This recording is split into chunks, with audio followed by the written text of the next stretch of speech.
London, May 19, 1536. A grey sky dawned over the Tower of London. In the inner courtyard, a scaffold of light-colored wood had been erected during the night. Not an ordinary scaffold with a raised platform, but a lower structure, adapted to accommodate something unusual. A foreign executioner and his weapon of choice, a sharp sword, not the customary English axe. The crowd begins to gather. Whispers spread.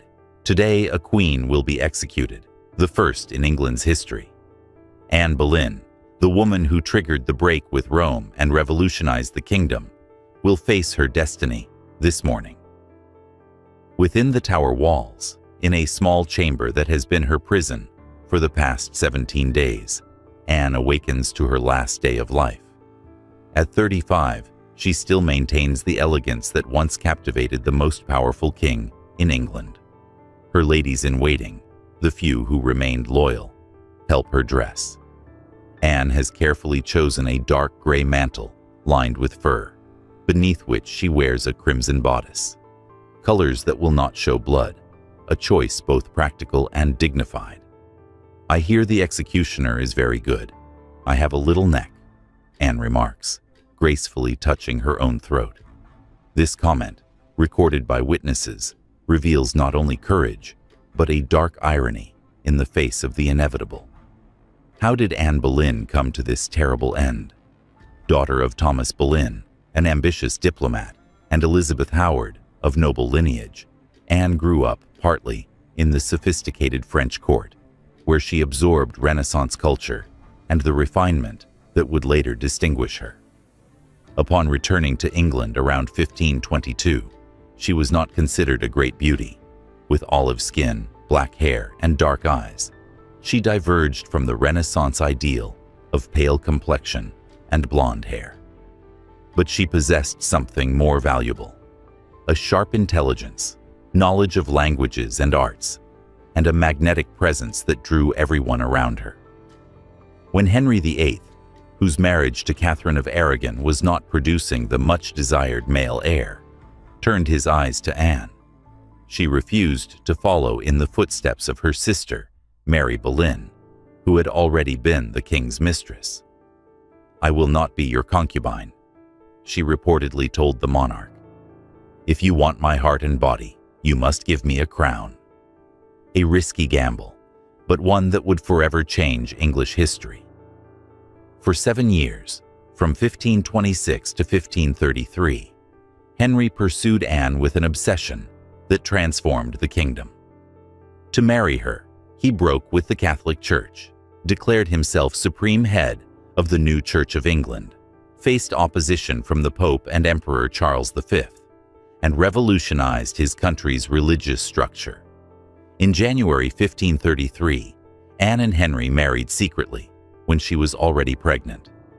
In September, Anne gave birth, to the king's great disappointment, to a girl, the future Queen Elizabeth I.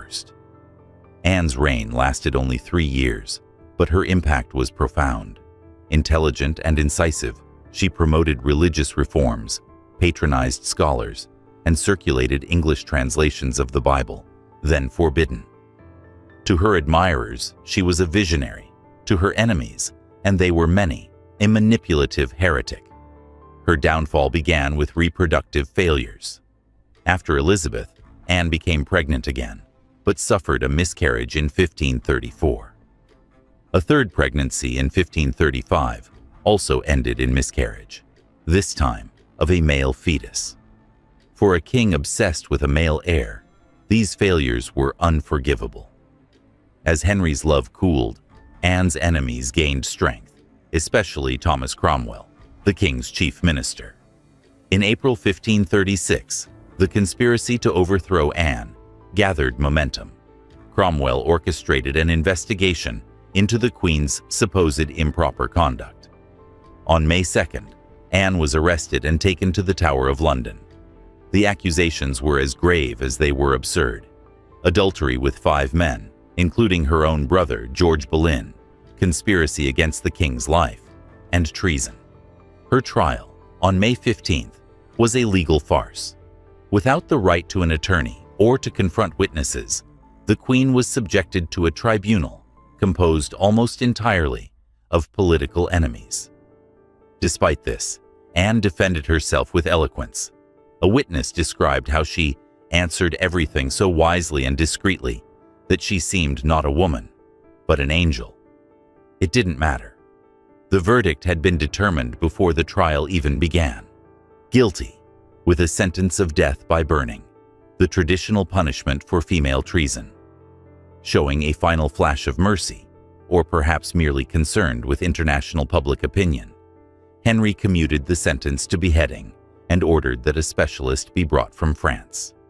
The French executioner was an expert in the use of the sword, promising a swift and relatively painless death.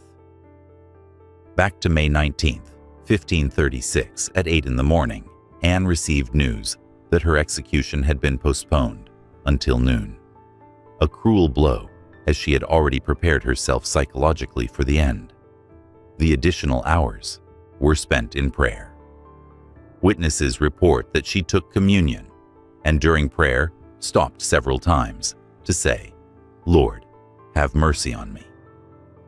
At one point, she swore upon the sacred host that she had never betrayed the king, saying, "For my salvation, I am free of the things for which I was condemned." At noon, the drums began to sound. Anne bid farewell to her ladies, giving each a small gift as a memento, a prayer book, a handkerchief, a piece of jewelry. "Remember me and how I end," she asked them, before being led to the scaffold. The crowd that gathered to witness the execution was smaller than expected, about 1,000 people. There was a strange, almost respectful atmosphere. Most of those present removed their hats when Anne appeared, dressed in gray and crimson, walking with the dignity that had always characterized her. On the scaffold, Anne was granted permission to make a final speech. Her words were carefully chosen. "Good Christians, I come here to die, according to the law, and therefore I will speak nothing against it. I am come hither to accuse no man, nor to speak anything of that whereof I am accused. I pray God save the king and send him long to reign over you. For a gentler nor a more merciful prince was there never. And to me he was ever a good, a gentle and sovereign Lord." These words reveal an extraordinary woman. Even facing an unjust death, Anne did not proclaim her innocence nor attack her enemies. It was a masterful political move. By presenting herself as a loyal subject to the end, she preserved the dignity of the crown and indirectly protected the future of her daughter, Elizabeth. After her speech, Anne removed her mantle and cap, handing them to her ladies. One of her last gestures was to give a purse of gold coins to the executioner, payment for a job well done. She then knelt on the scaffold, but noticed there was no block to rest her head on, as in executions with an axe. Beheadings with a sword required the condemned to remain kneeling upright. One of her ladies tied a blindfold over her eyes. Anne continued to move her lips in prayer. "Jesus, receive my soul. O Lord God, have pity on my soul." The executioner, following French tradition, employed a merciful trick to distract Anne. "Where is my sword?" he asked aloud, although he had already silently positioned the weapon. When Anne turned her head slightly toward the voice, the executioner delivered the blow with brutal precision. The blade cut through the slender neck, separating the head from the body in a single motion. There was a momentary silence, followed by a collective sigh from the crowd. The executioner picked up the head by the hair and raised it, proclaiming, "So perish the king's enemies." But there was no customary roar of approval. Instead, only an uneasy murmur traveled through those present. At that moment, the thunder of cannon resounded through the tower, echoing across the Thames River.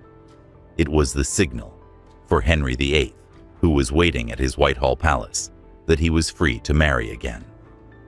The next day, he became formally engaged to Jane Seymour.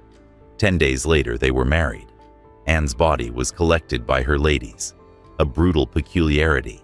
No proper coffin had been provided for the former queen. Improvising, the guards found an empty arrow chest where Anne's body, with the head placed beside the trunk, was carried to the chapel of St. Peter at Vincula, within the tower itself. There, under the stone floor, without tombstone or marking, Anne was hastily buried in an anonymous grave. Henry VIII ordered that all portraits of Anne be destroyed, her emblems removed from palaces, and her name struck from official records. This damnatio memoriae, the condemnation of memory, was so effective that to this day there exists no authenticated contemporary portrait of Anne Boleyn. However, if Henry intended to completely erase Anne's influence, he failed spectacularly. 23 years after her execution, her daughter Elizabeth ascended to the English throne. Elizabeth I would rule England for 45 years, in a reign considered a golden age.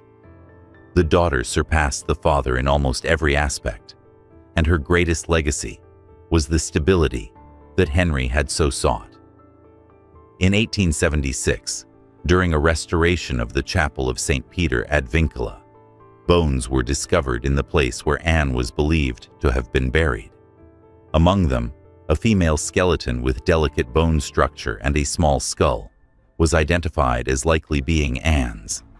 These remains were reburied with more dignity. Today, the site of Anne's execution is marked by a simple glass slab on the Tower of London's lawn. Each year, on the anniversary of her death, roses are laid there by admirers. For many, Anne Boleyn represents not just a tragic figure, but a symbol of historical injustice and the price that powerful women frequently paid. The final irony is that her triumph came through the daughter, whom Henry considered a disappointment.